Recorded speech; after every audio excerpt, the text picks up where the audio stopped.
Madam Prosecutor, thank you for joining us. Our first question is, the European Genocide Network is regarded as a successful model for international cooperation.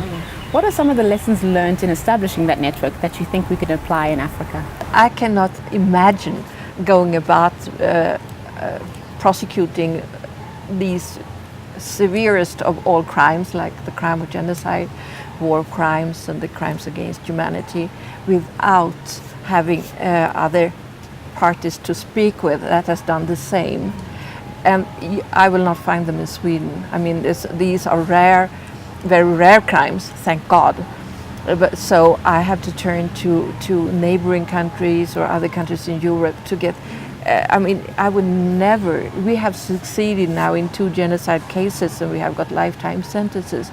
We would never have achieved that without cooperating with our other European colleagues. Both the police departments and the prosecutors have been so very important. These are unusual crimes, but they are also so very severe. They cannot go unpunished.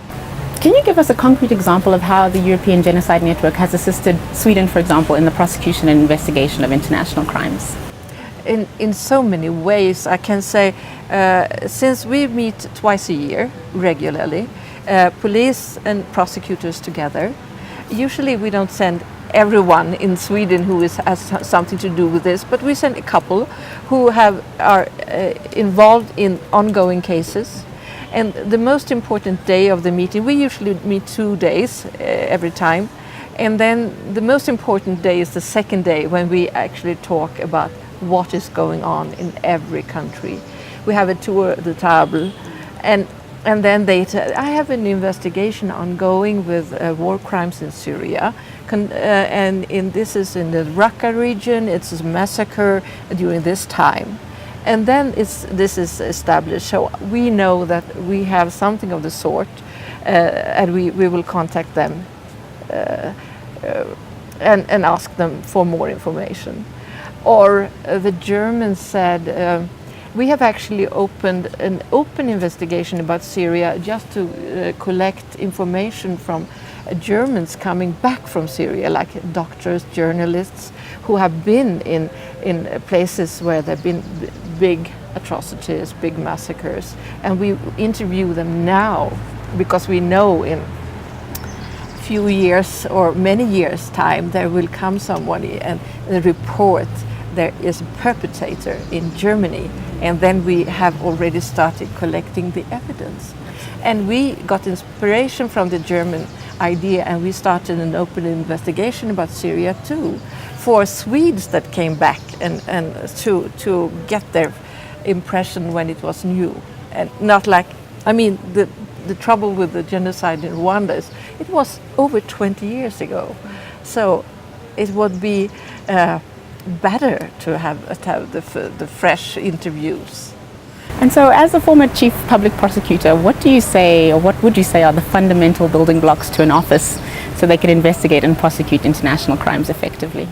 Yeah, we have to respect the difficulties. We have to get specialists that actually know something about this. We started like for war crimes. We started this war crime unit at the police, who had specialist police officers and analysts that knows how to analyze what is an ongoing internal war. So many things to take in account. Okay, and you've mentioned specialists. I want to talk specifically about a very specialized topic, universal jurisdiction. Do you think that universal jurisdiction is the answer for the continued investigation and prosecution of international crimes? Yes, that's necessary. You have to have that. So you not leave the most important and the biggest cases out. And before we thought we could not prosecute. It started for us with some perpetrators from the former Yugoslavia that were in Sweden, and we thought it was too big, too difficult, and we didn't know the first thing to go get around it. So this was never prosecuted.